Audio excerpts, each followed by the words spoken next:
and begin, and I'm going to invite the chime to sing and begin with a sentiment of metta, loving kindness.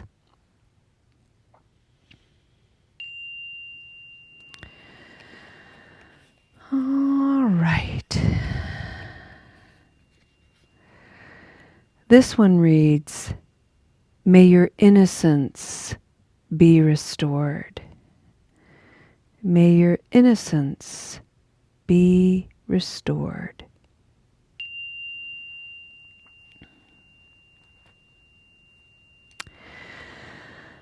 Friends, as you arrive and you settle into this beautiful practice of recovery dharma, I want to invite you to check in with your body and make sure that you find a posture in your body that feels completely at ease. Now is the time to lie down if you want to, and feel free to do so. Grab a blanket, tuck in. Even if you fall asleep, something is going to get in. That's the way the Dharma works, is even when we're resting, we can benefit from having the body and all of ourselves listen to this wisdom. I want to remind everybody, that particularly our friends online, that if your camera is wiggling around or if we suspect that you've fallen asleep, we're going to go ahead and turn off your camera just for your own privacy. I also want to remind everybody about the chat. And one of the practices in a Buddhist practice is wise speech, and that carries over into the chat. And so overusing the chat can serve as a distraction and an activation for people who are sensitive to that. So just be mindful of your use of the chat feature.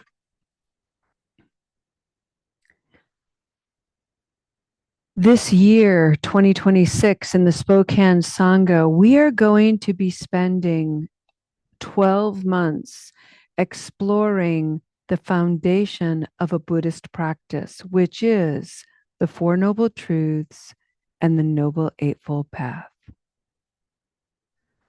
For the month of January, we are exploring the first noble truth. There is suffering. When I was first introduced to Buddhism and was practicing, this particular noble truth was oppressive to me, and a little confusing at times because I wasn't always suffering by definition. I was a little uncomfortable. I was pissed off. I was annoyed. I was agitated, but I wasn't actually suffering. And so over the years, I've decided to alter the words a little bit, add some definition. And so for me, as I reimagine the Four Noble Truths, the first noble truth is there is discomfort. I'm just uncomfortable in life.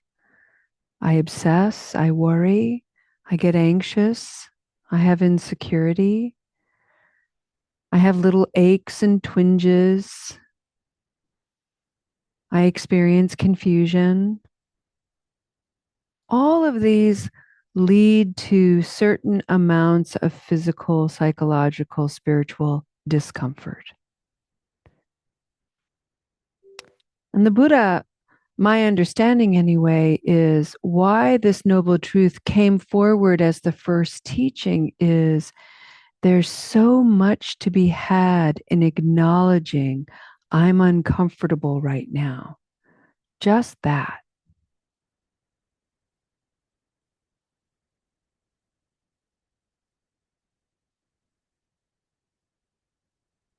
And then we can recognize that just like me, lots and lots of other people have discomfort. And by recognizing that we're not an island, that we can relate to other people. We're so much like other people, even other living beings.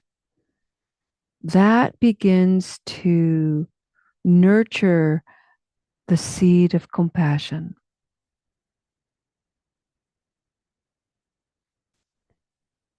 Loving kindness, joy, and equanimity, these beautiful, limitless qualities that we all possess. In addition to this recognition that there is discomfort, one of the things that I do in my personal practice is I'm constantly working with a dualistic mind. So while I may be experiencing discomfort and my attention may be weighted in that perspective, it's important to my practice to counter that and remember that while I may experience discomfort, I have lots of comfort in my life. It's not a practice to dismiss the discomfort or to somehow make the negativity go away. It's more an approach that keeps me in harmony. And even when I'm experiencing something comfortable, something positive, something good, I don't try to get morose or negative, but I do remind myself of its temporary nature. I'm comfortable now, and an hour from now, something may happen that causes confusion. So I'm constantly weighing the discomfort and comfort in my life.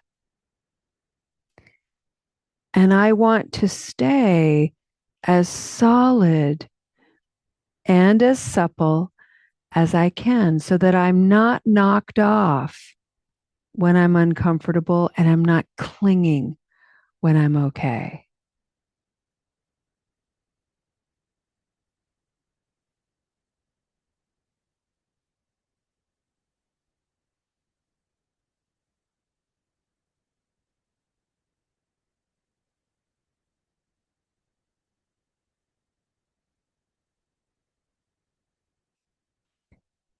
The invitation for this evening's meditation and contemplation is an inquiry.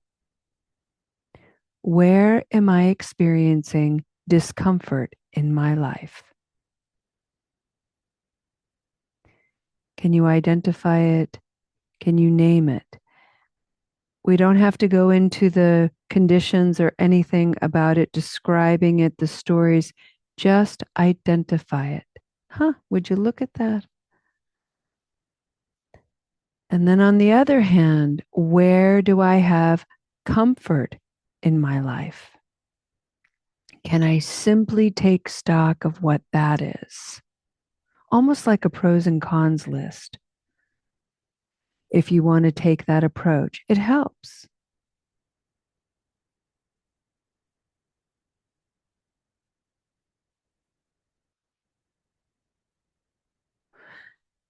And what we're endeavoring to do, what I am endeavoring to do in my own life, by looking at this duality, is twofold. One is, and I'm repeating myself a little bit for emphasis. One is to recognize that while my discomfort may be heavy-handed and confusing, and I can get reactive and highly activated by it, always beside it is something comforting, some small wonder also vying for my attention. So by acknowledging both, it helps my mind from falling too deep into that negative swirl, which I have a strong propensity to do.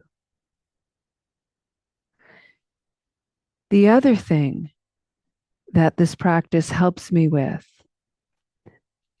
is the recognition that other living beings are just like me. Just like me is an instrument of peace. It is a tool to remind my mind and heart that I'm not alone and that I can extend my practice and my awareness toward others.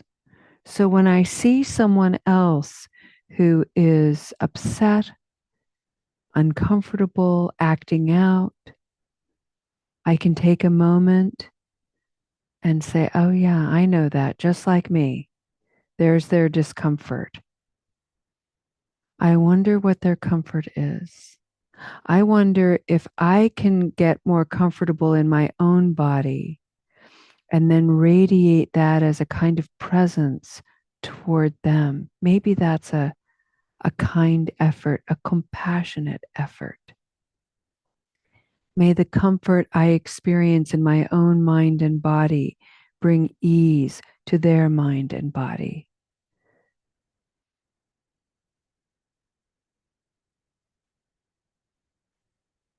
That particular approach has a name. It's called Tonglen. And it's recognizing that the experience of discomfort, suffering, misery is universal. And by recognizing how it arises in our lives and how we can see it in others, we can take a moment to simply breathe that in. There is discomfort in the world, in me and in others. And breathing out, there is also comfort and ease. Breathing in my discomfort, your discomfort. Breathing out ease.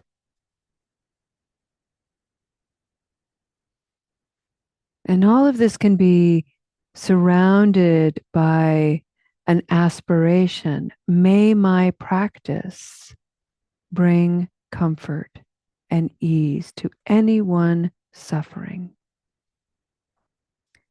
So let's take a few moments to practice that together.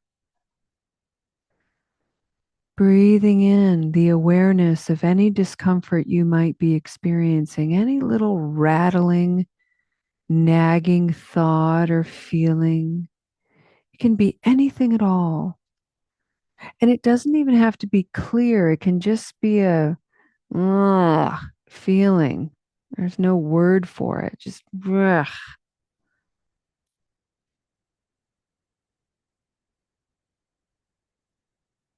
And on the exhalation, invite an intention. May my awareness bring ease. Breathing in, other people feel as I do, just like me, in their own way, but it's similar. It's enough similar. They're just like me. Breathing out, may they feel a little bit of ease.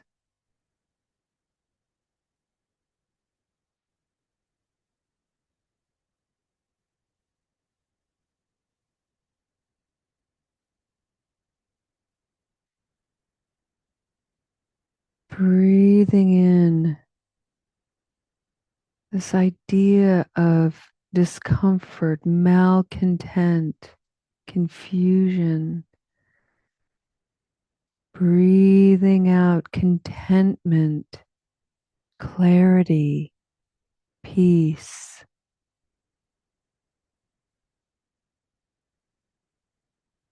Breathing in the recognition that we're not alone. Millions of people in this moment know this feeling of dis-ease. Breathing out my aspiration that this practice ripples into the world and brings just the smallest degree of peace to them. A moment, a wisp, anything that can bring some kind of clarity and peace.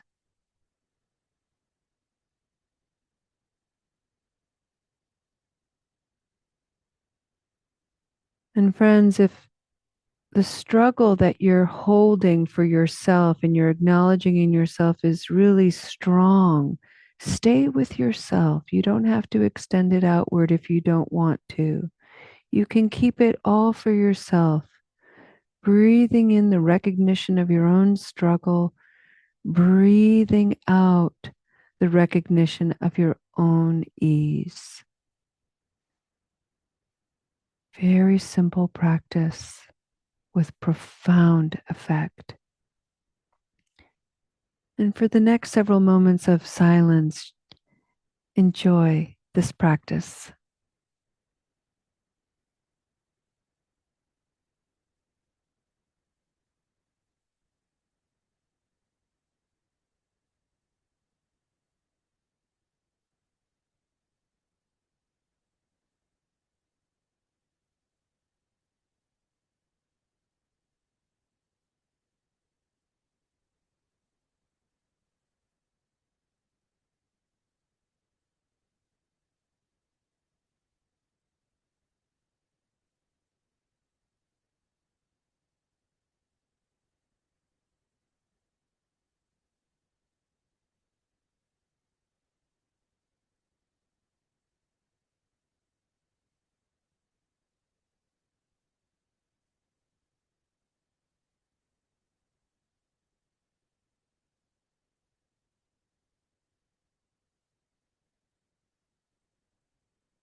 Friends,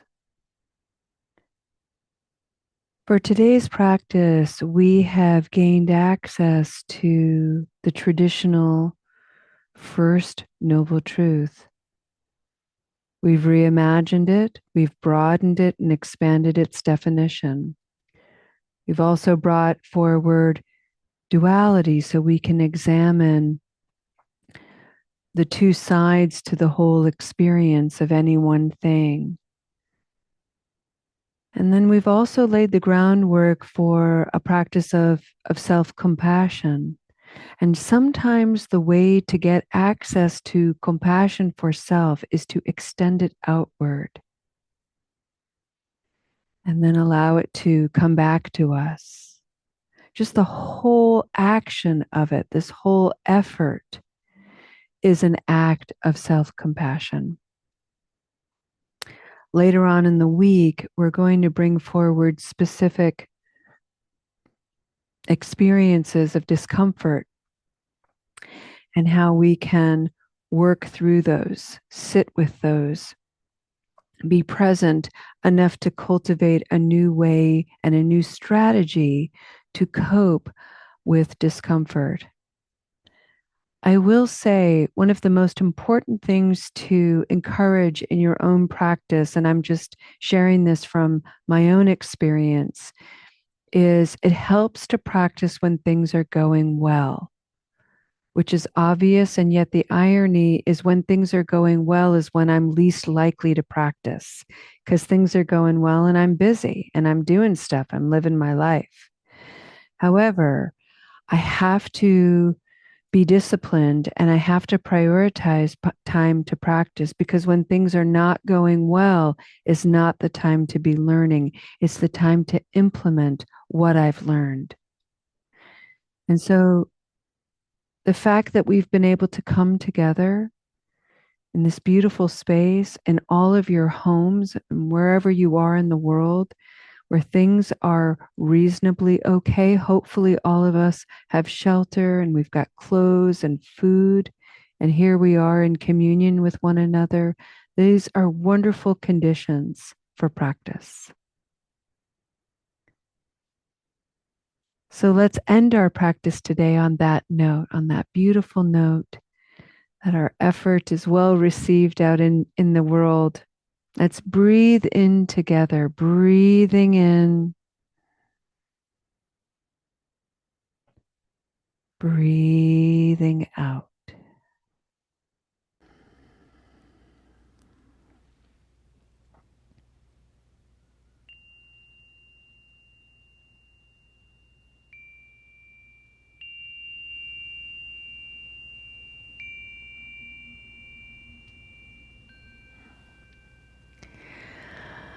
So let's dedicate our practice in that spirit of innocence, of softness in the heart and mind, knowing that we've wounded and we've been wounded, and we now are taking refuge in the balm that's going to bring really transcendent healing.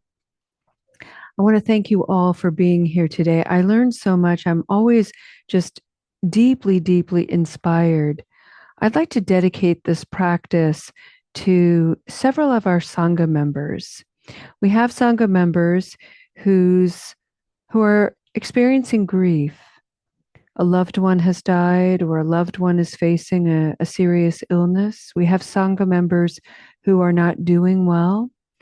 They may be experiencing the very painful lessons of recurrence. We have Sangha members who are about to experience medical procedures or in the hospital.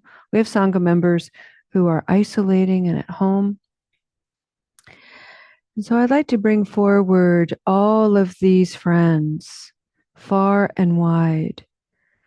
And may we hold their suffering and their confusions and their struggles with a very gentle hand. I'd like to extend that awareness to people we don't even know, friends out there who are struggling. Maybe they're in jail or in prison. Maybe they're on the street. Maybe they're in their cars or alone in their apartments. Maybe they're in the middle of a crowd and have never felt more lonely in all of their life, lost and confused. And so much suffering, so much misery, so much pain in the world. And so may we extend this practice of recognizing it, honoring its partner, which is its comfort and joy and the wonders of life and the preciousness of life. And may we dedicate our capacity to hold this bothness out to anyone who hasn't learned how to do that yet.